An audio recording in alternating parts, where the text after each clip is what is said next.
moi c'est Camille Frazetta, donc je suis entrepreneur salarié associé chez Tilt, donc qui est une coopérative d'activité et d'emploi spécialisée, orientée sur les enjeux de transition écologique et sociale. Et je développe une activité d'accompagnement de dynamique collective, donc de projets engagés dans la transition et spécifiquement autour des questions de gouvernance partagée, d'intelligence collective, et on collabore pas mal sur le sujet du droit à l'alimentation. Bonjour à toutes et tous. Donc Stéphanie Ambellier, moi je suis aussi entrepreneur salarié chez Tilt et je suis plutôt spécialisée sur les questions de démocratie alimentaire. Et par ailleurs, juste je rebondis sur la question de la CAE qui nous permet finalement aussi de rencontrer d'autres entrepreneurs, et nous avons monté depuis peu une marque collective qui s'appelle Diatomée. Et notre projet, c'est vraiment de travailler à la sensibilisation sur les questions justement de discrimination, domination systémique, etc. D'où le fait que l'invitation de Mélanie nous a permis d'amorcer ce travail autour des discriminations. Donc merci beaucoup à Mélanie pour l'invitation. Alors juste pour vous dire un petit peu le déroulé, on verra comment ça se passe, parce qu'on a voulu que ce soit un temps assez participatif, etc. Bon là on n'est pas nombreux, mais je pense qu'on va réussir à le faire.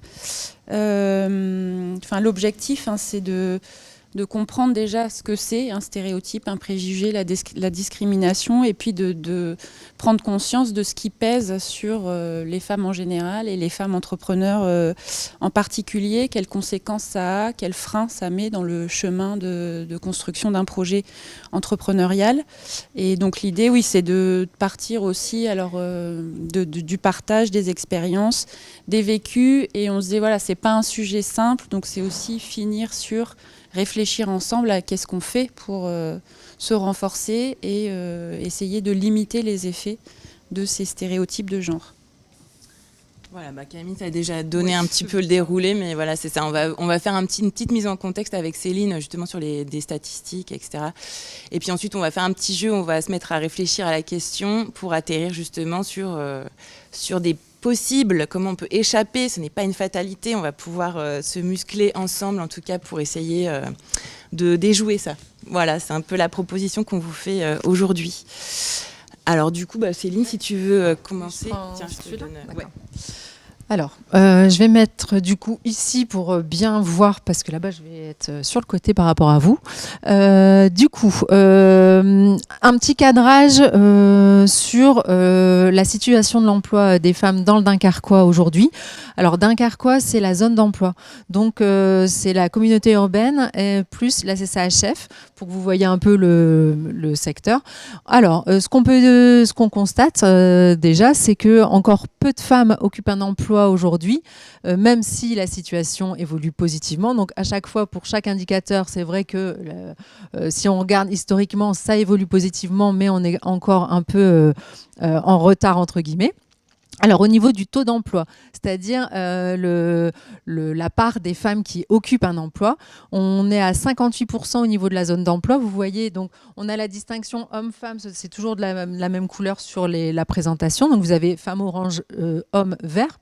Et vous avez d'un côté, c'est la zone d'emploi de Dunkerque, de l'autre, la France. Comme ça, on peut bien voir la distinction. Donc le taux d'emploi, 58% ici des femmes qui occupent un emploi. En 2010, c'était 50%, donc ça a bien augmenté. Mais si on regarde par rapport à la France métropolitaine, on a 5 points d'écart encore en dessous. Donc on est à 63% au niveau national. Si on compare aux hommes, 66% taux d'emploi masculin localement. Donc on a encore donc un écart important par rapport aux hommes. Et si on compare les hommes localement par rapport à la France, là pour le coup, il n'y a plus que 3 points d'écart. Donc on voit bien que encore peu de femmes occupent un emploi, d'où le titre du graphique. Autre information, le graphique d'en dessous, elles sont plus fréquemment au chômage ou inactives. Inactives dans le sens donc, du recensement de la population, c'est-à-dire qu'elles sont ni en emploi ni au chômage. Donc ça peut être au foyer, ça peut être à la retraite ou en invalidité. Donc si on regarde le taux de chômage, on voit encore pour le coup que les femmes sont plus impactées localement qu'au niveau national. On a 16% localement du taux de chômage féminin, on est à 12% en moyenne nationale, donc ça vous fait 4 points d'écart. L'écart avec les hommes se réduit. Là, on est à 14% de taux de chômage masculin dans le Dunkerquois. Mais on voit quand même qu'il est aussi élevé pour les hommes, mais que l'écart est moins important par rapport au national. Autre information à avoir en tête, c'est que celles qui travaillent sont le plus souvent à temps partiel. Donc ça, on va sûrement y revenir. En tout cas, on voit bien dans le graphique, là, il s'agit vraiment spécifiquement des salariés. Donc, on a 34% des salariés femmes du Dunkerquois qui travaillent à temps partiel. Là, ça fait 9 points d'écart avec la moyenne nationale, ce qui est quand même beaucoup. La situation évolue également. En 2010, elles étaient 38% à être à temps partiel. Néanmoins, l'écart avec la France reste le même, puisqu'on avait un écart de 38-29, donc également 9 points. Aujourd'hui, en 2021, on a encore 9 points d'écart entre la moyenne nationale et la moyenne locale. On peut passer à la slide suivante. Ce qu'il faut savoir, c'est qu'on a encore beaucoup de femmes localement qui sont peu diplômées. Là encore, ça évolue beaucoup. Si on regarde le premier graphique, vous avez la population qui est peu ou pas diplômée, c'est-à-dire qui a au plus un brevet des collèges ou un BEPC. On est encore à 35% localement. Au niveau de la France métropolitaine, on est à 28. Donc on a quand même 7 points d'écart. Donc on a une forte population encore peu diplômée. En revanche, les hommes, on est à 24%, ce qui est assez équivalent à la moyenne nationale. Si vous regardez à l'inverse la population qui est diplômée du supérieur, donc c'est-à-dire Bac plus 2 et plus, on est à 25% au niveau local, donc ce qui est 1 point de plus que les hommes. Donc on a une proportion de femmes diplômées du supérieur importante dans le Dunkerquois, qui augmente bien. Néanmoins, on a encore 9 points d'écart avec la moyenne nationale, qu'on voit bien dans le graphique. Tu peux avancer. Alors, ce qu'on peut regarder aussi, c'est la part des emplois qui sont occupés par les femmes, donc ce qui est appelé le taux de féminisation des emplois. Donc, ce qu'on peut voir dans le premier graphique, c'est que déjà, ça augmente bien, à la fois en France, dans la région et dans la zone d'emploi. On voit bien les courbes à la hausse. On a une hausse de la part des emplois occupés par les femmes sur les territoires. Néanmoins, ce qu'on peut voir aussi dans ce graphique-là, c'est que dans le Dunkerquois, c'est la courbe bleue. On se situe encore bien en dessous et l'écart se réduit, mais demeure quand même assez fort. Alors, on a regardé justement le taux de féminisation des emplois par secteur d'activité. C'est le gros graphique que vous avez là sur la droite, qui distingue aussi les salariés des non-salariés avec les couleurs de bleu. Et donc là, ce qui distingue le Dunkerquois, c'est vraiment la faible part d'emplois occupés par les femmes dans l'industrie. Vous le voyez là avec les petits pointillés, c'est vraiment le plus gros écart par rapport à la moyenne nationale. On a seulement 18% des emplois salariés dans l'industrie qui sont occupés par des femmes, contre 30% en France. Et l'écart est 10 points pour les non-salariés qu'on a ici. Donc là, on a 10 points au niveau de l'industrie. C'est vraiment une spécificité. Si on regarde les secteurs d'activité où les proportions sont importantes, de femmes dans les emplois, c'est au niveau de l'administration publique, l'enseignement, la santé, l'action sociale. On est même un petit peu au-dessus de la moyenne nationale. C'est ce que vous voyez tout au bout là-bas. On peut avancer. Alors, d'autres éléments qu'on voulait vous partager concernent les principaux freins à la présence des femmes sur le marché du travail. Il y a un certain nombre d'études qui ont été réalisées, notamment par l'INSEE. Alors là, pour le coup, c'est au niveau national, pour avoir un cadrage de ce qui a été identifié comme facteur impactant le retrait ou pas du marché de l'emploi des femmes.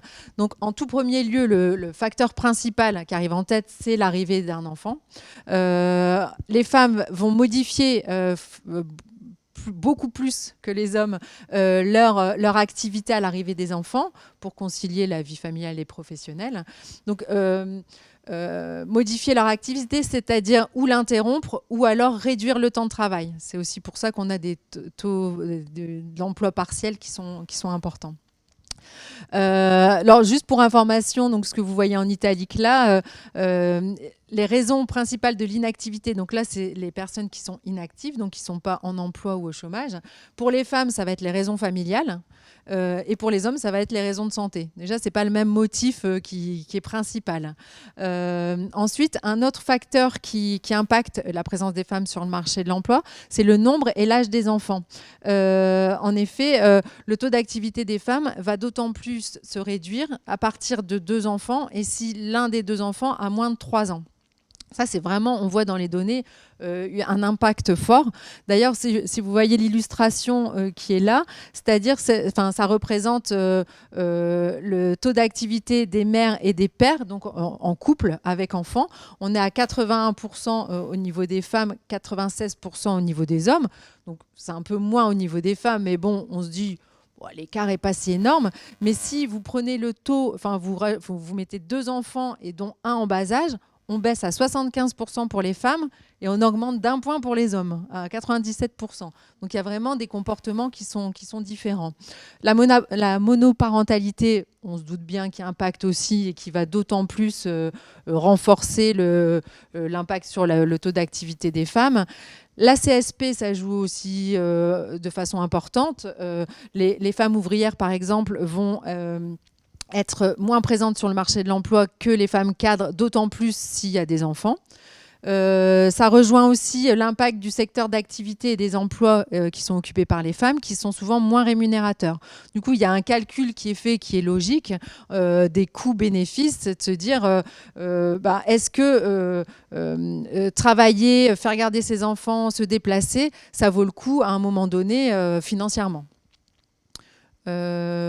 Voilà pour le cadrage que j'avais à vous apporter pour introduire ces échanges. On va toucher à ça, c'est le cœur un peu du sujet. Alors, c'est pas pour vous bombarder de chiffres, juste pour avoir quelques ordres de grandeur en tête spécifiquement sur l'entrepreneuriat, malheureusement pas sur le territoire dunkerquois. On n'avait pas de données suffisamment fines, donc là on est sur des ordres de grandeur qui sont à l'échelle nationale. Ce qui est important d'avoir en tête, c'est que grosso modo, tout statut confondu, les femmes sont à l'origine d'une création d'entreprise sur 3, qui a une tendance croissante quand même dans la création d'entreprises. On voit avec une grosse part quand même qui emploie le régime de la micro-entreprise. Une des choses, là je ne vais pas balayer tout, vous aurez les données, mais ce qui est intéressant de voir, c'est quand même, et quand on va dérouler un peu le fil des stéréotypes et de ce qui pèse, c'est que déjà aussi dès le départ, on voit que les femmes sont moins exposées au monde de l'entrepreneuriat et moins sensibilisées à la question entrepreneuriale que les hommes, et ça dès le plus jeune âge, à l'école, dans l'orientation, etc.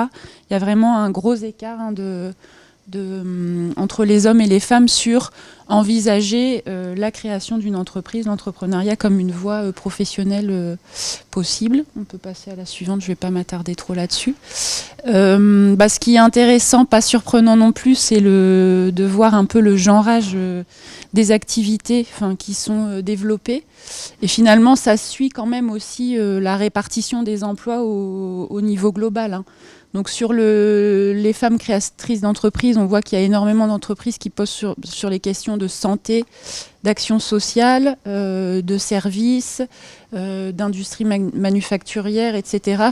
Et on voit que la répartition sur tout ce qui est des activités, du bâtiment, de construction, etc. Là, on est dans un rapport très déséquilibré. On va creuser pourquoi aussi... comment on peut expliquer ça, mais c'est vrai que c'est aussi lié à la question d'activités qui nécessitent plus ou moins d'investissement. On y reviendra après, mais aussi vers quel secteur, finalement, tout ce qu'on apprend, la manière dont on se construit en tant que femme ou en tant qu'homme, on se dirige vers plus ou moins de secteurs, et notamment les secteurs du soin, vont être plus occupés par les femmes. Alors ça, c'est ce que je mettais aussi, en gros, sans rentrer dans les détails, mais on voit qu'il y a aussi une forte disparité entre hommes et femmes sur le niveau d'investissement au départ dans l'entreprise, et puis du coup en conséquence aussi sur le taux de chiffre, le niveau de chiffre d'affaires qui est développé à 3 ans, quoi. On voit que 26%, je crois, démarrent avec moins de 1 000 €, et puis ont moins de 15 000 € de chiffre d'affaires à 3 ans, quoi. C'est quand même une part importante. Et c'est pareil sur la création d'emplois. En fait, les entreprises des femmes génèrent moins d'emplois sur les 3 premières années, mais c'est lié forcément au niveau de chiffre d'affaires, d'investissement, etc. Et par contre, un point intéressant, c'est que y a une plus forte proportion de femmes qui déclarent que l'entreprise a une forme d'engagement sociétal, alors environnemental ou social. C'est une des motivations quand même importantes des femmes qui créent, d'avoir un impact. Et là, ce qui est intéressant à regarder ici, ça reprend un peu quelles sont les motivations à entreprendre pour les femmes. Et ce qui est intéressant de regarder dans la question du prisme homme-femme, c'est que vraiment pour les femmes, la question de l'augmentation de revenus, finalement, ça arrive pas en top de la liste. On va plutôt être sur rechercher du sens, de l'autonomie, être son propre patron, etc. Alors que pour les hommes, c'est vraiment la première motivation. Donc encore une fois, explique aussi pourquoi les entreprises se développent plus ou moins. Donc là, on est sur des grandes tendances. Ouais. Alors du coup, on va réfléchir un peu à la lumière de tout ça. On va se poser un peu des questions sur la question des stéréotypes. C'est un gros mot qu'on utilise pour parler de ces questions. En fait, on voulait vous demander, pour qu'on se parle bien de la même chose, d'après vous, ce que c'est qu'un stéréotype. Enfin, comment vous pourriez définir un stéréotype ? Et puis un préjugé, et ensuite la discrimination, et ensuite voilà, comment on fait la distinction entre tout ça ? Est-ce que quelqu'un veut s'essayer à faire une petite définition ? On peut commencer par stéréotype. Je sens que vous êtes inspirés. Ouais, je vous donne un micro. Alors, stéréotype, je dirais que c'est... Je le remettrais sur un groupe, en fait, une appartenance à un groupe. Et on se réfère à ce groupe, on prend référence à ce groupe, je dirais. Tu veux t'essayer, Antoine ? J'allais dire mettre quelqu'un dans une case, en fait. Et imaginer que parce qu'elle fait partie de cette population, elle remplit forcément les critères qu'on a attribués à celle-ci. Ouais. Est-ce que quelqu'un veut compléter encore cette définition ? Ou alors sur le préjugé ou la discrimination. Alors moi, pour compléter, non, parce que j'ai un peu le même avis. Alors, je ne l'aurais pas dit de cette manière, mais en fait, c'est le même résultat. Et un préjugé plus sur une personne en particulier, en la voyant, des fois, physiquement, on se dit, cette personne ne va pas y arriver ou quoi. C'est plus ciblé sur la personne plutôt que la communauté sur le stéréotype. Okay. Et sur la discrimination, est-ce que vous avez un peu une idée ? Sur le préjugé, j'aurais rajouté que c'est pour moi une construction des représentations sociales. Ouais. Donc on va être vraiment sur des habitudes qu'on a prises dans notre organisation mentale, dans nos relations sociales. Je le verrai. Alors que le stéréotype, il vient plus de la société qui s'impose dans, je pense au wokisme notamment en ce moment. Okay. Et alors sur la discrimination, est-ce que vous pourriez, quelqu'un pourrait te définir ? Alors ici derrière, il y a... En tout cas, sur la discrimination, en effet, on peut avoir un croisement de discrimination, subir différentes discriminations pour X ou Y raisons. Donc, évidemment, si on est une femme ouvrière, par exemple, ou une personne racisée, c'est ce qu'on dit dans les milieux militants, on peut subir différentes discriminations.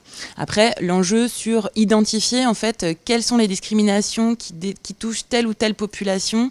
En fait, l'idée, c'est pas de séparer les personnes, mais c'est bien d'identifier, parce qu'en fait, les parcours sont spécifiques en fonction des différentes discriminations ou stéréotypes auxquels on est associé.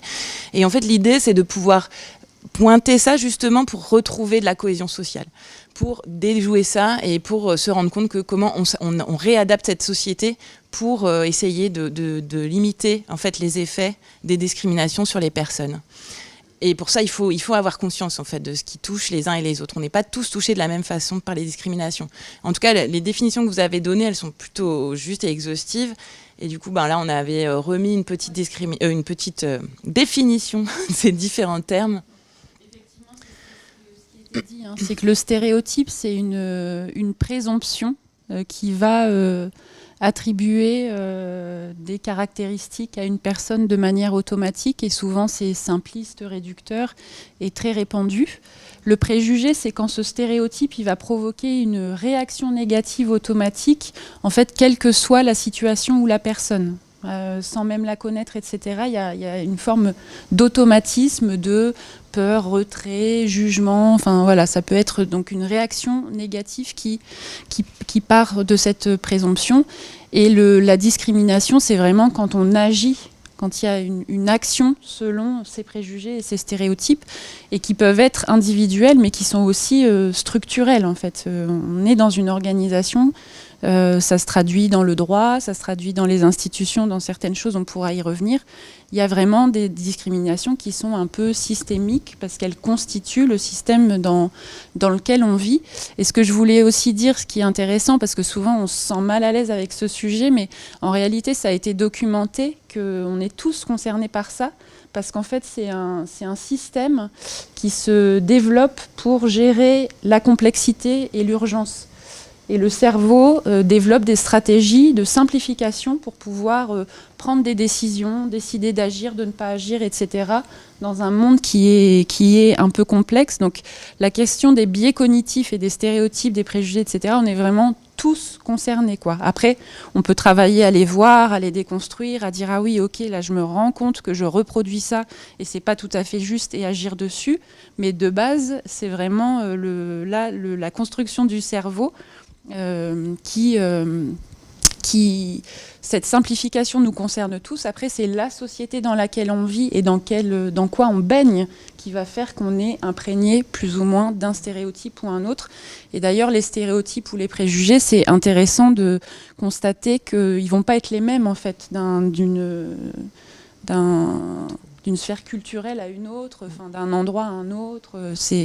Ça montre que c'est l'articulation entre comment fonctionne notre cerveau et puis dans quelle société on vit et comment ça nous imprègne. C'est exactement ce que vous disiez tout à l'heure. On a intégré en fait et des j'aime images. Bien ce petit schéma. Oui.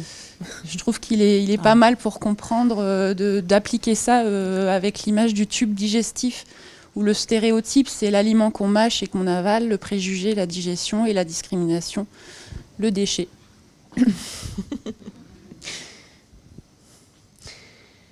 Alors du coup, on va essayer de faire l'exercice, parce que c'est pas évident, en fait, à partir de toutes ces grandes infos là qu'on vous a données, en disant « Ah ben oui, les femmes travaillent moins, etc. » En fait, il y a des réalités concrètes, en fait, ça débouche sur des réalités concrètes, c'est pas que du concept, en fait. Dans la vie, on est plus ou moins concerné par ces conséquences-là. Et du coup, on voudrait vous inviter à faire un petit exercice sur la question, donc l'ADI a posé des chiffres sur l'accès au financement pour démarrer son activité d'entrepreneur, notamment. Et a priori, donc les femmes sont moins financées. Et donc elles subissent une discrimination à l'accès au financement pour le montage d'entreprise. Et du coup, on voulait vous faire la proposition là, de remonter un peu le fil, c'est-à-dire que la conclusion, la discrimination, c'est les femmes ont moins accès au financement, donc je ne vais pas financer une femme qui vient chercher un financement pour son entreprise. Est-ce qu'on peut essayer de remonter un peu le fil de du préjugé? On a dit un tiers des entreprises créées par les femmes et c'est 10% du financement mobilisé. Et donc on va essayer de remonter le fil de quel préjugé se cache derrière cette idée de je ne vais pas financer une femme quand elle monte son entreprise.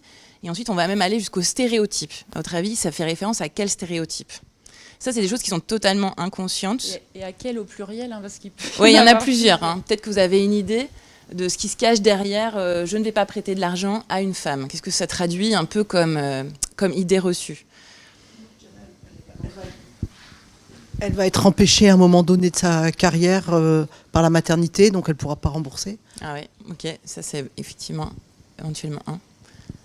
Est-ce qu'il y a d'autres idées d'après vous? Ouais. Elle est beaucoup plus dépensière qu'un homme, elle fait beaucoup de shopping. Voilà, exactement. Est-ce que vous avez... Ah oui, ça c'est aussi une idée. Non, les femmes, non, c'est pareil, c'est les femmes dépensent plus qu'elles ne gagnent de l'argent. Ouais. Tiens, aussi. Les femmes ne savent pas gérer l'argent. C'est bien connu. La gestion est dans le XY. Ou de toute façon, elles s'occupent trop de la maison. Enfin, elles peuvent pas travailler. Elles sont trop occupées à la maison avec la maison, les enfants, faire le ménage, la vaisselle, les courses, voilà. Bon, en fait, on peut avoir plein de chemins possibles. On en avait imaginé 2. Bon, il y en avait... Voilà, il y en avait une, c'est les femmes sont dépensières. C'est parce que les femmes sont dépensières qu'elles ne savent pas gérer l'argent. Et donc, effectivement, je ne vais pas prêter de l'argent à une femme. Et aussi, les femmes sont mauvaises en maths. Parce que ça aussi, la bosse des maths, la fameuse bosse des maths que les femmes n'ont pas.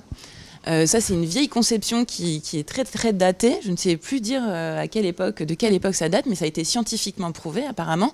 Et donc, depuis, cette idée-là est vraiment ancrée. Et donc, évidemment, on ne peut pas prêter de l'argent à une femme qui n'a pas la bosse des maths. C'est très logique.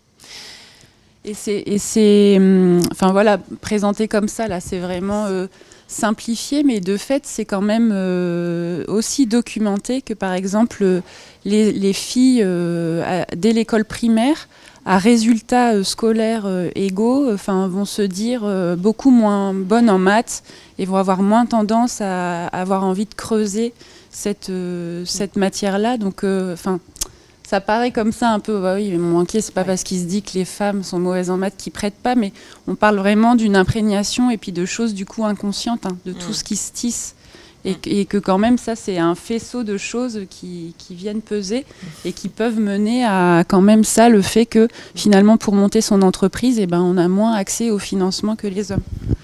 J'en ai un qui me vient, mais je l'ai entendu vraiment. Donc, c'est des femmes qui réussissent et des grands chefs d'entreprise, il n'y en a pas des masses. Voilà, c'est ça. Mais il y a tout un imaginaire autour de ça, et c'est vrai qu'on n'a pas tellement conscience, et d'où l'intérêt de déconstruire, d'identifier par quoi ça passe, pour pouvoir mieux déconstruire ensuite les schémas. Alors sans entrer dans les caricatures, mais effectivement, il y a des études qui prouvent que les petites filles, en fait, ont plus rapidement une mauvaise estime de soi, contrairement aux garçons qu'on va encourager à prendre des risques, à sauter, à grimper aux arbres, etc. Alors là, je fais un peu des caricatures à gros traits, mais en tout cas, c'est la réalité. Alors quand vous dites, c'est un peu aux femmes de se bouger les fesses pour changer ça, il va falloir que, alors soit on éduque les parents, soit à l'école, soit, je sais pas, mais à toutes les petites filles de 5 ans, si vous les croisez, dites-leur qu'elles peuvent monter aux arbres et sauter dans la piscine. Mais la réalité, et aussi les vêtements qu'on nous affuble dans l'enfance, effectivement, ça n'aide pas beaucoup à monter aux arbres, notamment. Non, mais après, en étant plus sérieuse, effectivement, vas-y, je te laisse donner les chiffres. Pour avoir un petit ordre de grandeur, donc c'est une étude qui a été réalisée par l'ADI en 2022, donc c'est sur le public d'entrepreneurs financé par l'ADI. Et en tout cas, seulement 5 femmes sur 10 affirment posséder les compétences pour entreprendre, comme décider, négocier ou présenter des résultats. Elles sont aussi 2 fois plus sensibles au risque d'échec, 18% contre 10% chez les hommes. Et ça, je le disais un petit peu tout à l'heure, elles témoignent aussi d'une plus faible pratique ou sensibilisation à l'entrepreneuriat. Donc 4 sur 10 qui déclarent avoir eu une expérience, d'avoir été sensibilisées, mises en démarche d'eux, quoi. Ouais, et on peut mettre ça en relation avec une des données que tu nous avais données, Céline, sur la question des diplômés, des femmes diplômées. Donc en fait, c'est bien ça, les femmes sont finalement plus diplômées que les hommes, et pourtant apparemment persiste un sentiment d'impostrice très très fort, y compris en tout à Dunkerque, on le voit au niveau de l'emploi. Donc sur la question du financement, on l'a déjà évoqué, on ne va pas revenir dessus. Alors là, le gros sujet, la charge mentale, et certains l'appellent le travail non rémunéré. Alors pourquoi est-ce qu'on l'appelle le travail non rémunéré ? Donc quand on parle de travail non rémunéré, en fait, on pense à toutes les fonctions du soin, du care, dans la famille, mais pas que, parce que ça se passe aussi en entreprise, en fait, de manière assez invisible. en fait, les femmes, de manière assez invisible, sont plus à même d'investir des fonctions de care, de prendre soin des autres, de gérer en fait un temps convivial, de gérer la fluidité dans les rapports, de faciliter le travail des uns et des autres, des uns particulièrement. Et donc en fait on avait quelques chiffres que j'avais notés, alors je ne sais plus où ils sont, mais en tout cas, alors s'il y a peut-être une expérience qui est assez marquante, notamment en Islande en 1975, un jour les femmes ont décidé de faire grève et de ne plus s'occuper pendant une journée, de ne plus aller travailler et de ne plus s'occuper ni des enfants ni de aucune tâche domestique pendant une journée. L'ensemble du pays s'est arrêté. Tout s'est arrêté, l'économie s'est arrêtée, il n'y avait plus d'avions, il n'y avait plus rien, plus d'impression de journaux, etc. Parce qu'en fait, il y a tout un tas d'emplois qui étaient occupés par des femmes, qui étaient moins payés, évidemment. C'était dans l'objectif de revendiquer une meilleure rémunération, notamment, et une meilleure prise en compte de l'investissement des femmes dans l'économie du pays. Et donc, c'est à partir de ce moment-là qu'on a parlé justement de ce fameux travail non rémunéré. On sait que ça représente 30% du PIB, je crois, si on valorisait. Domestique et de soins, ça représenterait 30% du PIB de la France. Alors les femmes y consacrent 2 fois plus de temps que les hommes, et pour une femme en couple avec enfant, c'est l'équivalent d'une semaine de travail, quoi, en plus. Donc c'est-à-dire qu'il y a comme un peu une double peine, c'est-à-dire que comme on porte cette charge mentale, de fait, il y a moins de temps disponible pour développer une activité. Donc, on développe moins son chiffre d'affaires, on se rémunère moins. Et tout le travail qu'on fait par ailleurs qui est invisible, il n'est pas rémunéré. Donc, ça fait au final une fragilisation économique globale qui fait qu'on peut se retrouver, si on doit se séparer et qu'on est en partie dépendant de son conjoint, qu'on se retrouve avec une petite retraite, etc. C'est un peu une conséquence en cascade de l'articulation de tout ça, quoi. De ce travail invisible, et notamment de porter cette charge mentale qui laisse finalement peu d'espace ou moins d'espace à autre chose.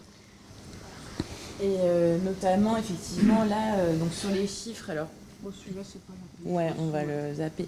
Et dans une autre conséquence aussi des stéréotypes et dont pas mal de femmes peuvent témoigner, c'est le manque de soutien familial. Or, on sait aujourd'hui que pour entreprendre, en fait, on a besoin d'avoir un soutien familial.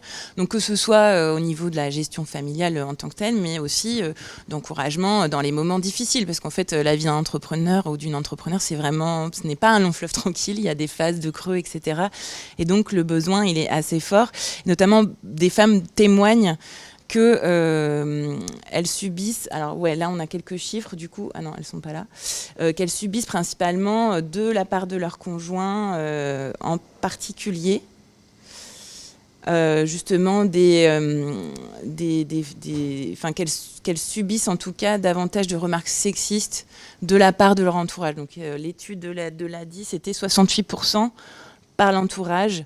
Et dans les remarques sexistes, on parle de en fait non, mais tu peux pas faire ça, c'est trop difficile, ou bien en fait là du coup tu es moins disponible pour t'occuper des enfants, donc ça peut pas aller, en fait ça va déséquilibrer l'équilibre familial. Ça fait référence à la fameuse phrase d'un politique que je citerai pas parce qu'il en vaut pas la peine, mais qui va garder les enfants, voilà, à quelqu'un qui s'apprête à faire une carrière politique nationale, ça s'inscrit du coup dans les mémoires, ça. Exactement. Donc voilà sur la question. Donc ça, c'est aussi identifié dans l'étude de France Active, là, sur le manque de soutien familial dont témoignent les femmes entrepreneurs. Et alors là, on a abordé un sujet un peu plus délicat, on va dire. La réalité, une des matérialisations de cette discrimination sont aussi les violences sexistes et sexuelles, alors qui démarrent, c'est vraiment un spectre, qui démarre de la violence symbolique, des blagues sexistes, des blagues sur les blondes, des remarques sur la capacité des femmes à faire ceci ou cela. Et tout ça, c'est un terreau de travail qui peut aller jusqu'à vraiment favoriser des agressions, du harcèlement, etc. On ne va pas rentrer, c'est pas le sujet de rentrer dans le détail de cette question-là, mais ce qui est, je trouve, quand même assez important d'avoir en tête, c'est de se dire c'est déjà une réalité qui est pareil documentée avec des statistiques, etc. Dans le monde du travail, les femmes en entreprise, mais quand on entreprend, on est seul. C'est-à-dire qu'on n'a pas de service RH, on n'a pas de délégué du personnel, en micro, je ne sais même pas si on a accès à la médecine du travail. Donc il y a des formats d'entrepreneuriat en coopérative, par exemple, c'est quand même un moyen d'avoir ce genre de filet de sécurité. Mais quand on a vu tout à l'heure le nombre de femmes qui créent en micro-entreprise, ça veut dire que l'exposition à des violences sexistes ou même à du harcèlement, etc., quand on est micro-entrepreneur et qu'on est seul, on n'a pas énormément de levier vers qui se retourner. Donc je pense que c'est quand même important d'avoir ça en tête et qui est, même si c'est une réalité du monde du travail en général, les femmes entrepreneurs individuelles seules, il n'y a pas tellement de filet de sécurité à cet endroit-là, quoi. Donc, quand on parle de ce sujet, on est bien sur l'analyse, une analyse sociologique qui dresse des grandes tendances. Et on parle de discrimination, et là, dans un rapport entre hommes-femmes ou entre personnes blanches, non-blanches, personnes valides, non-valides, on a comme ça des lignes de fracture et on regarde le rapport de pouvoir, dans quel sens il se joue en tendance globale, quoi. Et du coup, c'est quand même important de se dire que cette discrimination sexiste, là, on l'a abordé, on a abordé ça et sous l'angle des stéréotypes, mais c'est à regarder quand même dans un système plus global, dans quelle société on vit. Et cette société, elle est inégalitaire. Et ça se traduit concrètement dans un peu tous les pans. Les discours, on l'a dit, ça va être les stéréotypes qu'on véhicule et de manière très anodine au travers de l'humour notamment. C'est un endroit de sexisme ordinaire, racisme ordinaire, tous les mots en isme qu'on peut imaginer. Dans le comment se jouent des rapports de violence, de symbolique à physique, sexuelle, etc. Dans le travail et dans le droit, il y a vraiment des choses. Effectivement, par exemple, si on prend le cas du congé maternité, le fait que la femme, elle est... alors on peut se dire c'est super, on a droit à un congé maternité, mais le fait que la femme, elle ait 3 fois plus de temps que l'homme, en fait, déjà au départ, ça conditionne sur qui va prendre en charge et s'occuper des enfants. Et donc, on parle de sexisme et d'une discrimination parce qu'on étudie et on identifie que à tous les niveaux, culturels, sociétal, dans les institutions, au niveau individuel, on a ce rapport de pouvoir qui fait qu'il y en a qui sont subalternes des autres. Et dans la société, il y a plein de grilles de lecture où on a ce rapport-là. Donc ça nous semblait quand même important de se dire, c'est parce que pour répondre aussi au fait que est-ce que c'est uniquement aux femmes là, de se bouger et de prendre le pouvoir? Oui, mais quand on est dans une structure qui fait tout pour nous laisser à la place où on est, la responsabilité, elle est vraiment de tous. C'est aussi dire... Toutes les femmes de la s'armer de bulldozer. Moi, j'entends ça. On peut être isolé dans une entreprise, mais on le voit, des combats... je ne vais pas faire écho au féminisme, c'est pas l'objet, mais c'est ces combats-là qui ont quand même ramené des choses à la loi, même si c'est très controversé. À des moments, il y a eu des positions qui n'étaient pas pro dans la défense des femmes et des très très jeunes femmes. Mais moi aujourd'hui, je vois et on le vit, nous créons nous-mêmes des communautés de femmes. Ouais. Ouverte aux hommes, ouverte à tous. Nous, on a créé un groupe Facebook qui s'appelle Nul autre pareil sur Dunkerque. Et il est ouvert à tous, mais on parle de l'entrepreneuriat des femmes. Donc on s'arme comme ça, dans la bienveillance, dans l'échange, dans le partage.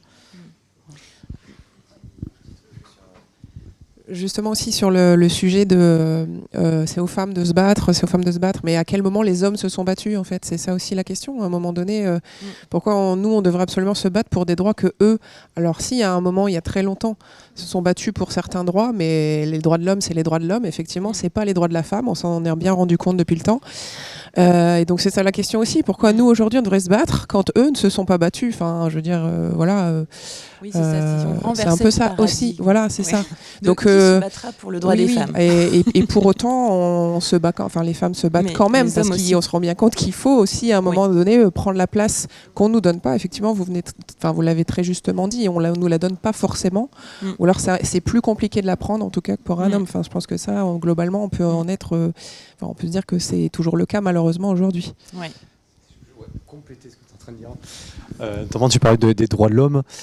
Forcément, les droits de l'homme, on parle de l'homme en général. Enfin, de l'homme, que ce soit une femme ou un, ouais, voilà. Mais on pourrait appeler le droit de l'humain. C'est con. Mais ce terme homme, il va être confondu avec soit le sexe, soit l'homme en général. Et ça peut commencer par là pour ne plus parler des droits hommes-femmes ou quoi, mais parler des droits de tout le monde, mais sur des termes spécifiques qui peuvent justement éviter le...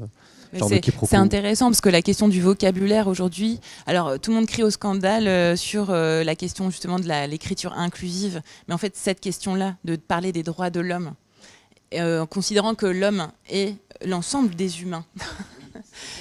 En fait, on est d'accord que ça influence en fait notre manière de voir les choses et de le définir. Donc effectivement, la question du vocabulaire doit évoluer également. Dans quelle langue aussi? Parce qu'en français, on dit les droits de l'homme et en anglais, c'est human rights. Enfin, voilà. Oui.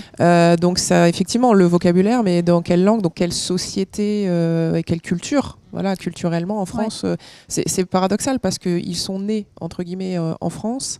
Et finalement, donc on est parti avec peut-être sur une mauvaise voie dès le départ. Et de fait, la réalité historique, c'est que les droits de l'homme, c'était quand même les droits de l'homme, quoi. Au moment de la Révolution, ça concernait pas les femmes, ça concernait pas les femmes, effectivement les hommes. Ouais, sur une remarque concernant l'idée avancée du combat, moi je dirais plutôt qu'à l'aune de ce qui se passe aujourd'hui dans la communication, dans la manière de faire lien social, etc., j'ai l'impression que c'est plus circulaire qu'un combat frontal et que les communautés, et là on va retomber sur le stéréotype évidemment, mais les communautés se mettent en place et dans des objets de promouvoir l'égalité, c'est-à-dire même si aujourd'hui on voit bien que l'égalité c'est un pourcentage de femmes dans un conseil d'administration, est-ce qu'il faut passer par là ou pas pour gagner? Et là, du coup, c'est aussi un combat quelque part. Pour gagner en égalité, j'en sais rien. Mais j'ai envie de dire que en tant qu'entrepreneuse ou entrepreneur, d'ailleurs, on ne sait pas bien le dire, en fait, c'est jamais simple, eh bien, c'est plutôt une posture qui cherche à ne pas être isolée, pas être seule. C'est d'être avec d'autres, hommes et femmes, mais de pouvoir le parler, aussi bien avec des hommes qu'avec des femmes. Et sur cette question de l'égalité et de la parité, en fait, c'est un peu ça que je voulais dire sur la slide d'avant, c'est-à-dire qu'il faut aller plus en profondeur parce que égalité, ça voudrait dire que les femmes deviennent des hommes. Or, une femme pourra jamais être un homme dans la mesure où être un homme dans la société telle qu'elle est, c'est vivre avec les femmes subalternes. Donc s'il n'y a plus de subalternes... vous voyez, du coup, la déconstruction, elle est aux deux niveaux. C'est la masculinité et c'est être homme et être femme qu'il y a à déconstruire. Et d'où cette idée que c'est quand même ensemble. Et qu'en tout cas, il y a une part de responsabilité de tous et des hommes quand même en particulier, de prendre leur part là-dedans et que la question des femmes qui font communauté et des espaces en non-mixité, en fait, ça se passe pour les femmes, mais ça se passe aussi sous d'autres angles. C'est souvent un temps nécessaire, mais qui peut être mal vécu. Ah bah oui, voilà, c'est...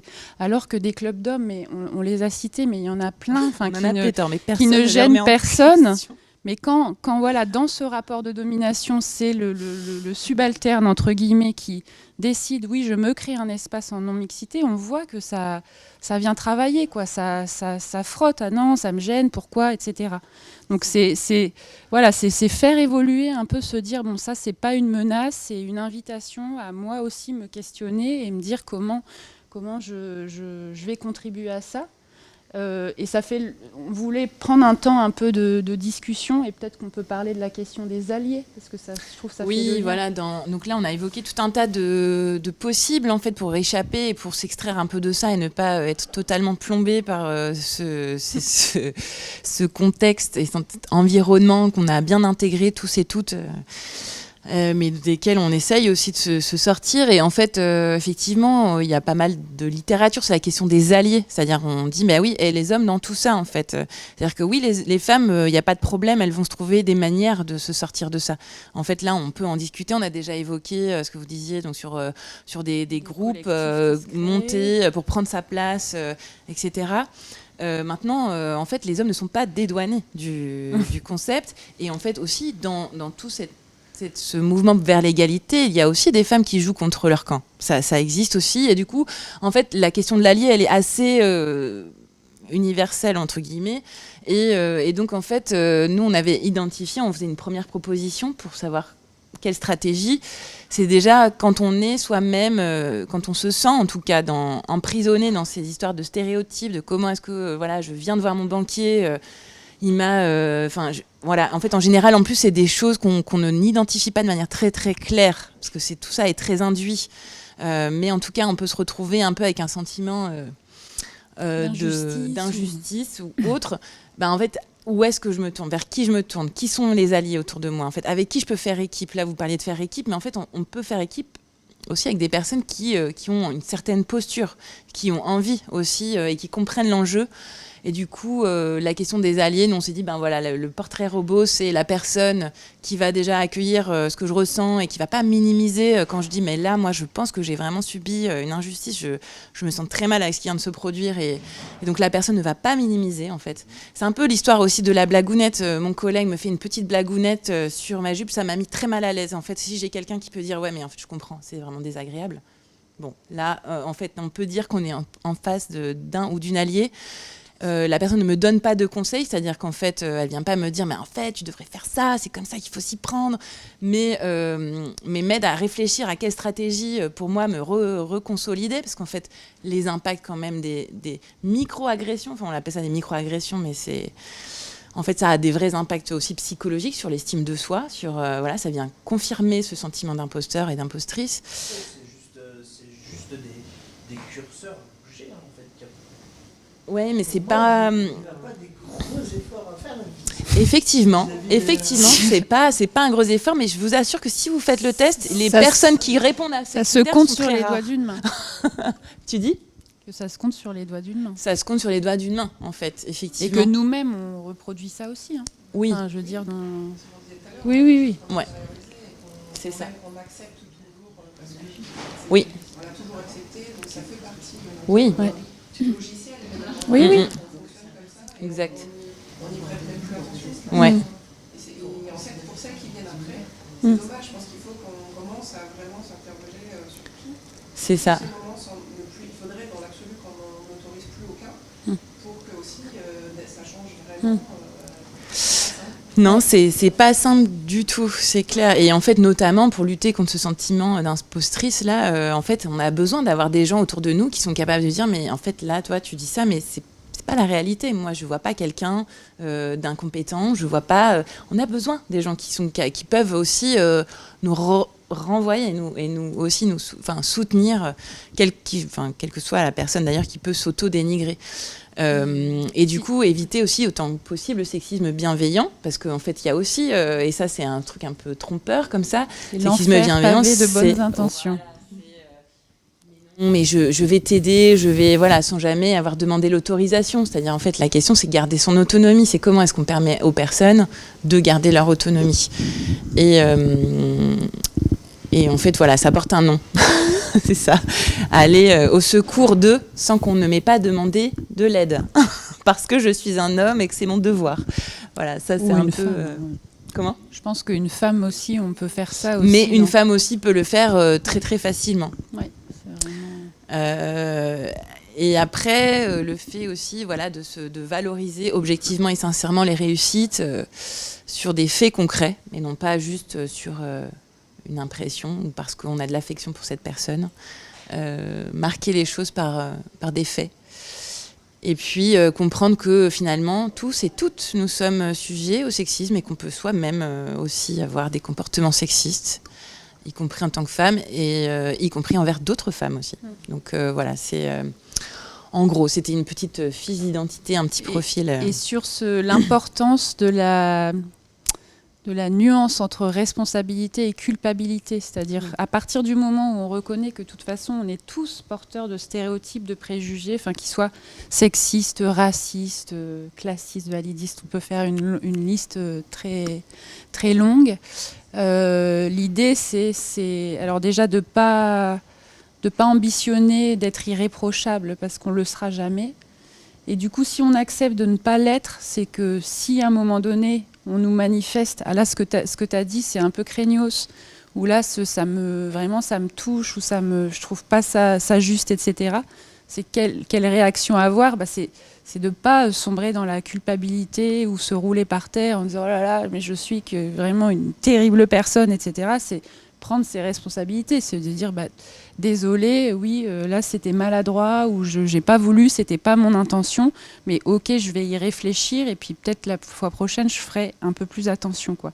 Et cette nuance entre responsabilité et culpabilité, elle est vraiment importante, et on se heurte vraiment à ça, je pense, régulièrement, quoi, de dire non, mais moi je suis pas en train de dire que tu es une mauvaise personne parce que tu m'as fait une blague que je trouve pourrie, mais juste est-ce que tu peux faire attention la fois prochaine. Et ça devrait pouvoir se discuter calmement, en fait. Dans la vie, c'est pas vraiment ça qui se passe. Voilà, c'est à la fois pas minimiser l'effet que ça a sur l'autre, donc prendre en compte ce que ça a comme effet sur notre interlocutrice, et puis prendre sa responsabilité de je vais essayer de faire mieux. Et voilà, c'est un chemin, c'est un processus qui se construit. En fait, on est au début, je pense, de ce chemin pour justement essayer de s'attaquer à aux causes des discriminations et des inégalités.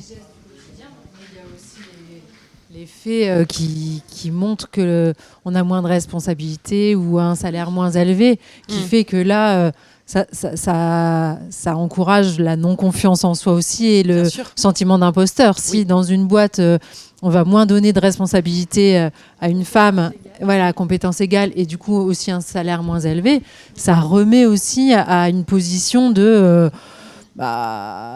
tu n'aies pas confiance en toi puisque tu n'as pas la même valeur, en fait. Du coup, il y a des faits aussi, au-delà de tous ces petits gestes qui l'encouragent, il y a encore des faits qui font croire aux femmes qu'elles sont moins compétentes, quoi. Ouais, c'est sûr. Ça existe encore. Mais bon, c'est un gros travail pour changer tout ça. D'où la prise de conscience qui est extrêmement importante. C'est ça, bien sûr. C'est déjà une étape. C'est une première étape. Ouais. Je vais peut-être dévier un tout petit peu du sujet, mais on a envie d'être hyper optimiste en fait en 2025, de se dire que ça va évoluer, etc. Et à la fois, quand on regarde l'actualité et qu'on regarde dans d'autres pays, je pense notamment aux États-Unis pour ne pas les citer, et qu'on peut revenir sur certains droits des femmes, comme le droit à l'avortement par exemple. Mais c'est des choses qui me révoltent personnellement, parce que je me dis, en fait, on s'est battu pour avoir nos droits, et puis finalement, voilà, un homme politique peut tout changer, et finalement, ça fait peur, parce qu'on a l'impression que à l'avenir, je me dis, pour mes enfants plus tard, qu'est-ce que je vais leur donner comme monde, en fait. Je pense qu'on peut déplier beaucoup d'efforts à essayer de clarifier quelque chose ici aujourd'hui, et du coup ne pas hésiter à en reparler dimanche midi, repas. Je crois à ça, quoi. Mais il y a 3 générations encore. Allez, c'est encore une génération, c'est encore 25 ans, madame la sociologue, je sais pas, mais à peu près, ça fait ça, 75 ans, avant que n'arrive une nouvelle manière de fonctionner. Cette nouvelle manière de fonctionner, elle va se créer par ce qu'on va semer nous, mais ce que l'école va semer, la formation, le politique. Je veux dire, c'est tout ça qui va drainer les choses. Moi, aujourd'hui, mon inquiétude là-dedans, c'est que ça crée un contre-effet, puisqu'il y a un effet de renfermement quand on crée un groupe. Et nous, on a beaucoup réfléchi à créer notre groupe. On l'a démarré en janvier, on est 100. Il y a 5 hommes dans le groupe, mais c'est ouvert à tous. Et il faut pas qu'on fait attention à ne pas être contre-productif. L'idée, c'est pas d'être simplement des entrepreneuses pour être entrepreneuse, c'est partager des moments de notre quotidien et d'en discuter, que ce soit avec des hommes ou avec des femmes. Ça peut être du travail comme ça peut être la vie privée. Les enfants à l'école, c'était le sujet d'une des entrepreneuses ce matin. Voilà. Et le problème, c'est les groupes qui se créent avec un étendard de combat, justement, c'est peut-être là la limite. Et du coup, ça renforce chez les hommes une espèce d'écart ou d'incapacité à pouvoir même en discuter. Donc, je crois surtout à l'éducation et la formation. On verra, mais puis aux jeunes parents, à la parentalité aussi. Ouais. Après, c'est pas, ça soulage pas comme ça au quotidien, mais la fois dernière, j'ai écouté je crois que c'était une sociologue ou une politologue qui a étudié un peu tout ça. Elle disait finalement, historiquement, il y a toujours, au moment des avancées, un mouvement parallèle, concomitant ou juste après, mais en fait là on voit qu'on le vit en même temps, de retour de bâton et de crispation qui est très fort. Donc bon, moi des fois je me dis quand effectivement je trouve que c'est hyper anxiogène de se dire bon, si la force du vent contraire là qu'on sent contre nous, sans doute qu'il est aussi à la hauteur de l'avancée du mouvement qui est en train de se produire pour aller vers un autre modèle. C'est vraiment... Et en fait, là, ce qui se passe aussi en ce moment, c'est quand même... il ne s'agit pas non plus qu'on fasse double travail encore. C'est-à-dire qu'en fait, nous, on est très conscients de ce qui se passe pour nous. Ça, il n'y a pas de problème, on le vit tous les jours, on le vit depuis l'enfance. Et là, l'enjeu aujourd'hui, c'est que les hommes, ou les personnes en tout cas qui ne se considèrent pas comme étant femmes, puissent se saisir de la question et prendre le chemin de manière assez autonome de la connaissance sur ces questions. C'est-à-dire qu'il ne s'agit pas seulement... En fait, on ne pourra pas batailler tout le temps contre des moulins. et donc là, il y a tout un tas de productions de connaissances. Et en fait, un des leviers aussi qu'on peut activer, c'est inviter les personnes de notre entourage qui ne seraient pas sensibilisées à la question d'aller se documenter, de s'informer. Et pour les personnes qui ont vraiment et qui se disent vraiment solidaires de la lutte contre le sexisme ou contre toute forme de discrimination, la chose qu'on peut leur inviter à faire, c'est essaye d'aller... prendre connaissance des effets concrets que ça a sur les personnes. Il y a des tas de podcasts sur lesquels on a des témoignages, il y a des tas de littérature qui analyse, quelle que soit la manière qu'on a de s'informer. En tout cas, il y a 1 milliard de ressources. Et donc, c'est un moment aussi aux personnes d'aligner la parole aux actes. Je suis solidaire du combat des femmes et donc je m'engage pleinement et donc je m'informe, je comprends ce qui se passe, j'essaye de creuser un peu le sujet et de chercher quelle est ma place là-dedans et comment je peux contribuer à ce processus. Voilà, pour moi, ce serait aussi une manière de... Alors, moi, je suis complètement d'accord avec toi. Mais moi, ce que je me dis, c'est que ça demande à ce que les personnes soient capables de se mettre à la place de quelqu'un d'autre. Parce que quand tu ne vis pas toi-même les discriminations, c'est pas forcément évident de comprendre ce que les personnes discriminées vivent. On l'a déjà dit, on peut même être discriminé sans même plus s'en rendre compte ou même s'en être jamais rendu compte tellement c'est intériorisé par la société. Mais dans la société, on en parlait là, là on est aussi donc dans une période de recul. Enfin, on a l'impression quand on regarde l'actualité. Et on a aussi l'impression que chacun se referme donc sur soi, et donc ça empêche aussi cette vision, cette prise de hauteur et cette faculté de se mettre à la place des autres. Et c'est comment collectivement on arrive à comprendre, parce que comprendre l'autre, en fait, comprendre ce qu'il vit et accueillir. On le disait tout à l'heure sur les alliés. Comment on fait pour être un allié? Ou comment plutôt qu'est-ce qu'on peut faire pour que chacun puisse devenir un allié et d'ailleurs, est-ce qu'on peut l'obliger s'il n'en a pas envie? C'est toujours le même sujet. C'est sûr qu'on ne peut pas comprendre l'autre si on n'a pas de curiosité pour l'autre. C'est-à-dire qu'en fait, la compréhension de l'autre n'arrive pas par l'opération du Saint-Esprit. Ça demande une attention, ça demande une curiosité, ça demande d'aller chercher, d'aller comprendre, de questionner, d'écouter aussi et d'entendre ce qui est dit. Et donc, c'est cette posture-là, en fait, si on arrive à la cultiver autour de soi, pour soi-même, pour les autres, peut-être que ça, tout ça, pour moi, ça peut vraiment contribuer à créer des terrains de dialogue et justement sortir de ce clivage. Mais pour ça, on a besoin en fait vraiment que que les hommes qui ne sont pas éduqués à le faire. Parce que ça c'est documenté aussi, hein, cette tendance à aller en curiosité vers l'autre. Ça, sociologiquement, c'est pas la représentation de la masculinité hégémonique. C'est-à-dire qu'on ne demande pas le standard sur lequel on est tous censés aller, tous et toutes, qui ne nous correspondent pour la plupart, en fait, on est majoritaires, hommes, femmes confondus, à ne pas répondre à ce standard.